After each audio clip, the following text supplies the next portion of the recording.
शान्ताकारं भुजगशयनं पद्मनाभं सुरेशं विश्वाधारं गगनसदृशं मेघवर्णं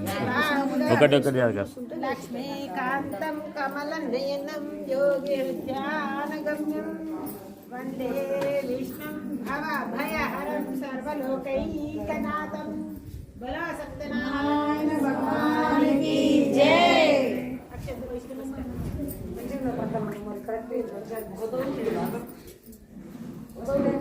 अथा व्रतकथा प्रारंभः। एकदा నైమిషారణ్యేన శోడకాది మహామునుడు సూత పౌరాణికలు వింటున్నాడు కదా, ఏ వ్రతము చేయి కానీ ఏ తపస్సు చేయి కానీ కోరిన ఫలం సిద్ధించును, అటువంటి దాన్ని కోరుతున్నాము కావున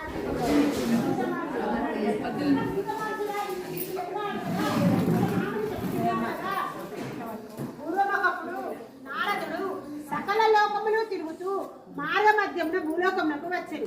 భూలోకం నందు మానవులు పడుతున్నటువంటి కష్టం చూసి వీరికి కష్టం ఎట్లా తెలియపోనని ఆలోచించు విష్ణులోకమునకు పోయాను. విష్ణు